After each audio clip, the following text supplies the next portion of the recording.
Hello, this is Newslive on Viewer Television. I am Ambassador Jesse. Here are the headlines. Inspector General of Police upgrades police criminal database to boost forensic investigation. Nigeria Union of Journalists seeks policies to protest journalists against attacks. Plus, United Kingdom unveils $376 million more in Ukraine military aid as Russia attacks Mariupol plant. President Muhammadu Buhari has assured families of those kidnapped by bandits in the ill-fated Abuja-Kaduna train service of March 28 that efforts were ongoing to ensure their safe return. The president gave the assurance in Abuja when he hosted residents of the FCT who paid him Salah homage. He directed security agencies and the Nigerian Railway Corporation to provide detailed information to families of the victims regularly, saying the government will explore every opportunity to secure their return alive and unhurt. According to the president, bandits and terrorists, unlike professional soldiers, don't respect the rules of engagement and can resort to harming hostages when attacked. The president urged Nigerians to create a hostile environment for criminals hiding in communities. Former head of state General Abdul Salami Abubakar, the Sultan of Sokoto Sa'ad Abubakar III, and the Etunupe Yahaya Abubakar have implored Nigerians to embrace peace, saying it is only the way the country can wriggle out of social, economic, political and security challenges it is currently immersed in. In their separate Eid al-Fitr messages, they specifically charge Muslims to use the lessons of the holy month of Ramadan to always work for peace. General Abdul Salami, who spoke after the Eid prayers in Mina, the Niger state capital, urged Nigerians to sustain prayers for peace in the country. Also, the Sultan of Sokoto, who is also the President General of the Nigerian Supreme Council for Islamic Affairs, asked Nigerian politicians to allow peace to reign in the country. The Inspector General of Police, Usman Baba, has upgraded the Nigeria Police Crime and Incident Database, a center for providing aid to the police in acquiring credible electronic information. In a statement released by the force on Tuesday, shared on its Twitter handle, noted that the upgrade was done to support investigations and strategic operational and tactical planning, which will in turn facilitate easy identification of suspects, crime location, modus operandi, global positioning system to geolocate crimes, amongst others. The force noted that the upgrade of the Nigeria Police Crime and Incident Database had been commissioned by President Muhammadu Buhari in 2020 and had become imperative in view of the sophistication of criminals who now apply technology to perpetuate their nefarious activities. The IGP emphasized that these developments were in line with his policing agenda to incorporate the application of cutting-edge technology and intelligence-led policing model to operational and investigation functions in consonance with international best practices. Governor Aminu Tambuwal has commended President Muhammadu Buhari and the Nigerian Army for the establishment of an army barrack at Isa local government, one of the bandit-prone areas of Sokoto State. The governor made the commendation when he received the Chief of Army Staff, General Farouk Yahaya, at the Council Chamber of Government House, Sokoto. According to the governor, with the establishment of the barrack in the area, the security challenges bedeviling the eastern flank of the state under the siege of marauders will be solved. He assured that in order to complement the efforts of the federal government, his administration will plow more resources to assist the personnel that will be deployed in the area. The People's Democratic Party has postponed the National Executive Committee meeting, which was billed to, among other things, decide on whether or not the party will zone its presidential ticket. The National Secretary of the party, Senator Samuel Anyanwu, in a fresh notice, said the much-anticipated meeting was billed to hold on Thursday, the 5th of May, will now hold on May the 10th. The NEC meeting was expected to deliberate on the Governor Samuel Ortom-led 37-member zoning committee, which submitted its report to the NEC through the National Working Committee over 2 weeks ago. The debate over zoning in the party heightened shortly after some members of the committee hinted that the committee recommended that the ticket should be thrown open to all contenders, a claim Ortam has since denied, noting that only the NEC can determine whether or not the presidential ticket should be made open to all aspirants or zoned. The Nigerian Communications Commission has urged Nigerians to see telecommunications infrastructure as communal property and therefore protect to guarantee uninterrupted telecom services. The Executive Commissioner, Stakeholder Management Adeleke Adewolu, who disclosed this at the maiden edition of the Telecoms Consumer Conversation Village Square Dialogue in Ogun State, listed activities that impact negatively on telecom service availability as telecoms cable vandalism, illegal shutting down of base stations, battery and generator theft, and illegal restriction of access to telecom facilities, among others. Adewolu said one of the most important responsibilities of the NCC is to protect consumers' interest. The Executive Commissioner averred that telecom services have long been recognized as the easiest and cheapest means of meeting critical socio-economic needs such as education, financial inclusion, economic empowerment, and deepening social interactions to ensure that telecom services are provided seamlessly. Adewolu said all citizens must all do what they can to tackle decisively the theft of diesel, batteries, and power generators, digging up fiber lines, sealing, locking up of base transceiver station sites, and such other illegal activities. When Newslive returns, the Nigerian Union of Journalists Zone B has called for more policies to protect Nigerian journalists against all forms of attacks. Details of this and more comes to you after the break.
of polo, it's I like polo, is good.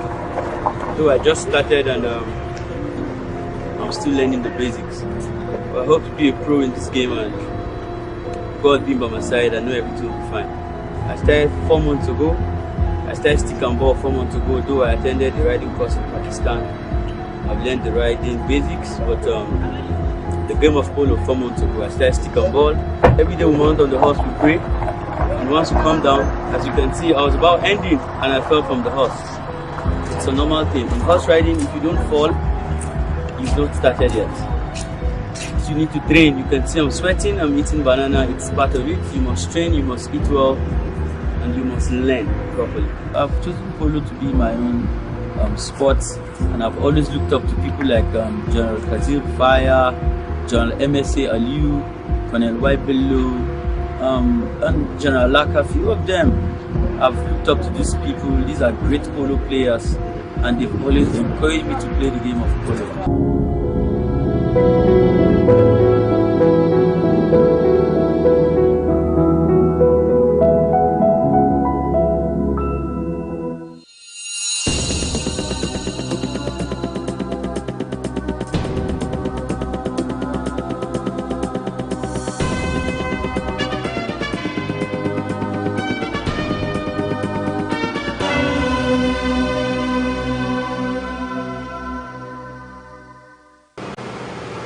Welcome back. If you're just joining us, this is Newslive.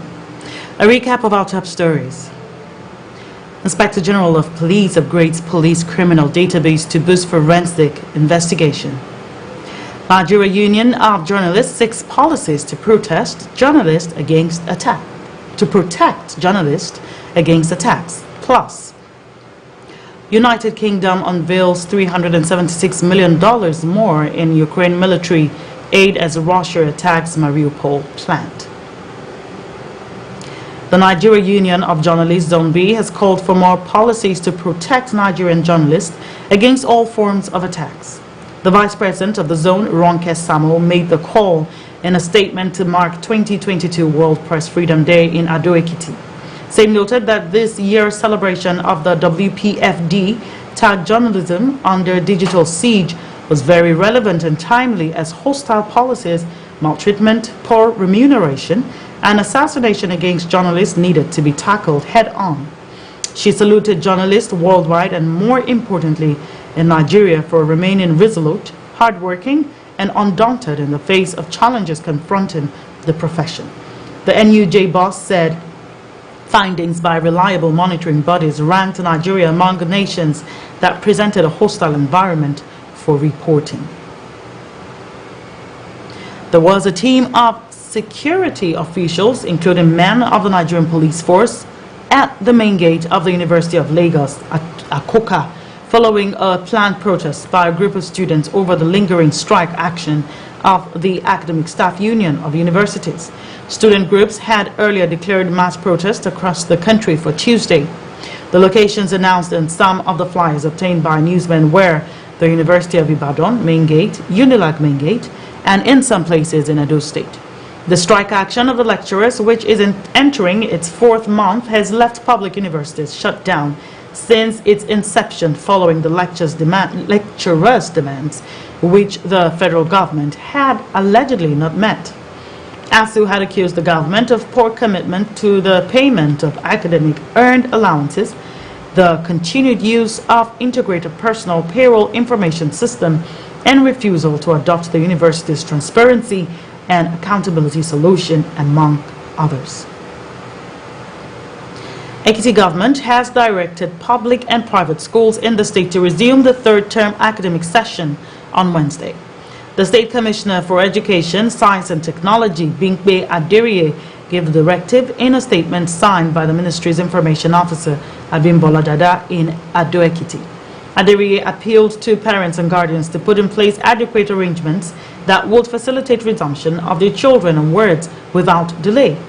According to her, the appeal has become necessary for pupils and students not to miss out on the school activities expected to commence immediately. She reiterated the government's commitment towards advancing the qualitative education regime in the state, adding that such success requires collective efforts of stakeholders. No fewer than 50 passengers who were on board a Dana Airline Limited aircraft were rescued after its tires caught fire after a plane trip out of Rivers State was aborted.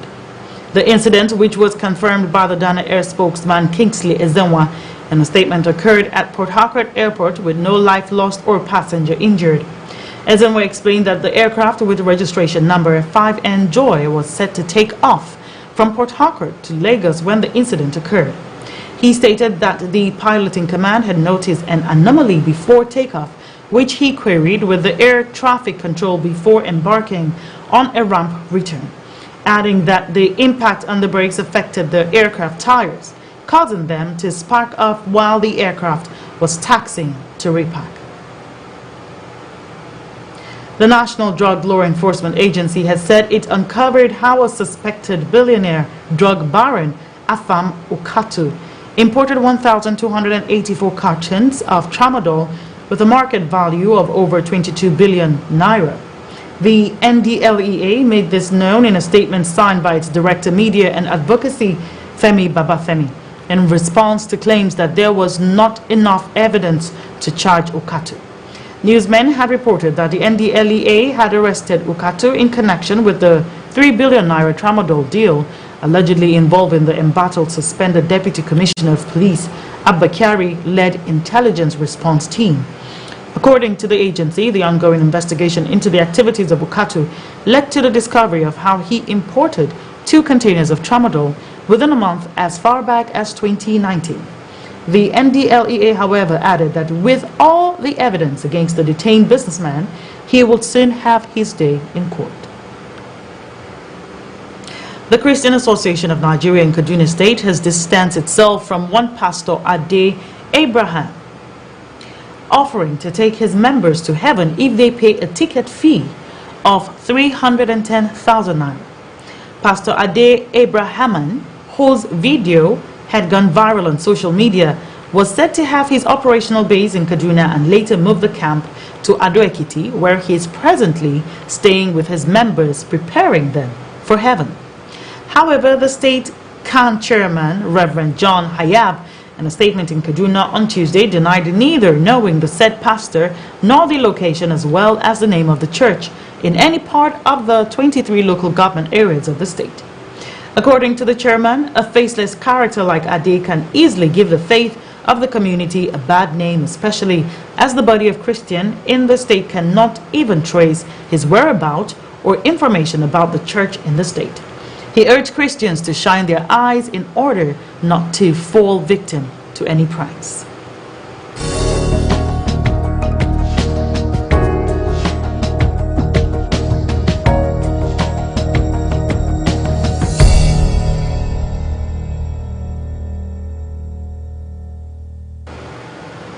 And now on the business scene, the Nigerian Railway Corporation has said that about 700 companies applied for its 12 billion naira capital projects procurement.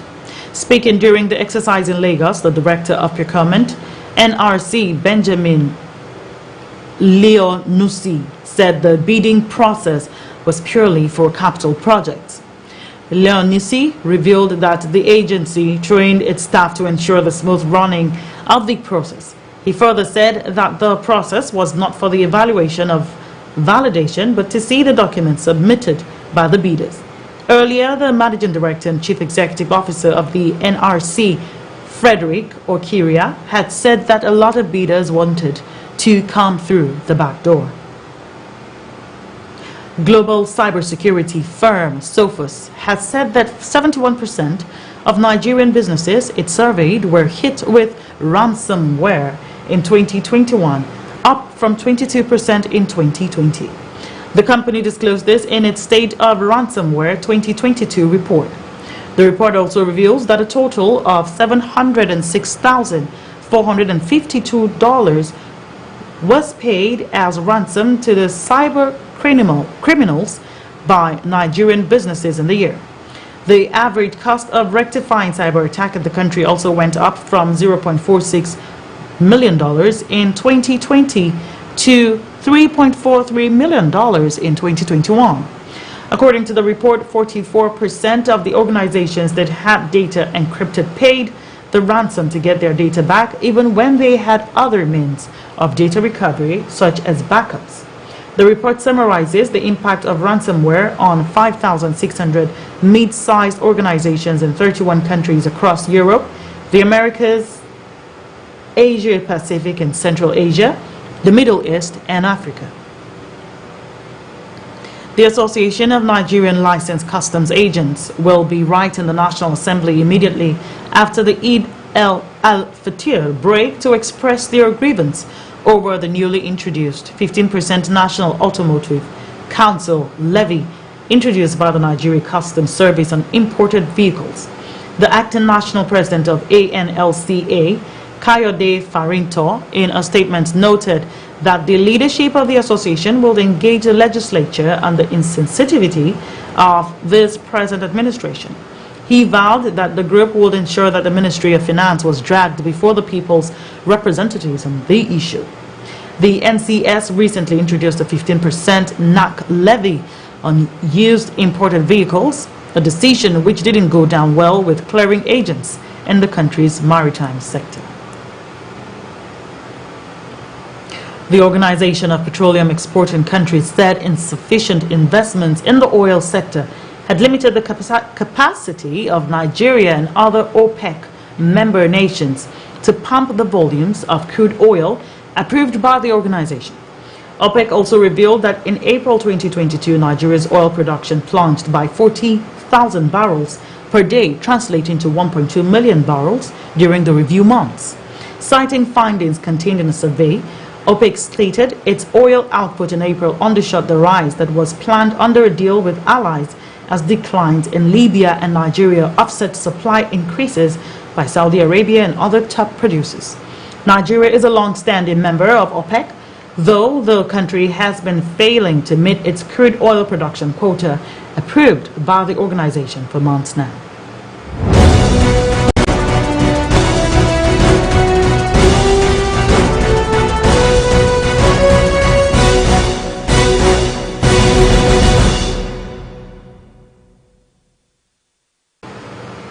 And now on the international scene, Britain's Boris Johnson became the first foreign leader since the war to address Ukraine's parliament, promising another £300 million, that is $376 million, and 358 million euros in military aid.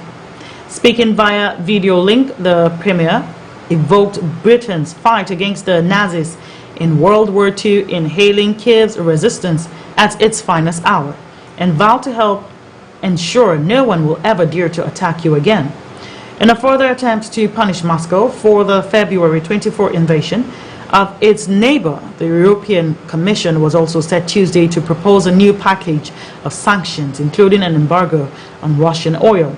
Fighting, meanwhile, raged in the east and south of Ukraine, with Kiev reporting attacks in and around Kharkiv, in the Zaporizhzhia and Donetsk regions.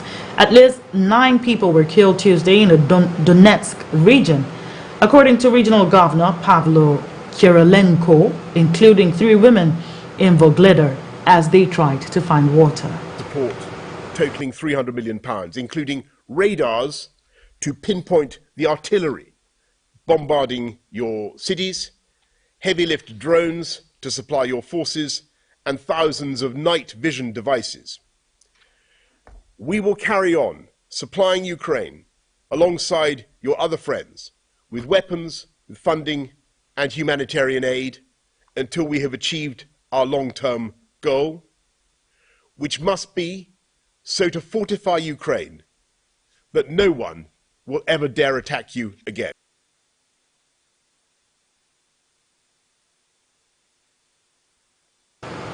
And that's all on Newslive. But before we go, a recap of the headlines. Inspector General of Police upgrades police criminal database to boost forensic investigation. Nigeria Union of Journalists seeks policy to protect journalists against attacks. Plus, United Kingdom unveils $376 million more in Ukraine military aid as Russia attacks Mariupol planned. Many thanks for watching. I am Ambassador Jessie. Please stay tuned and enjoy the rest of our programs.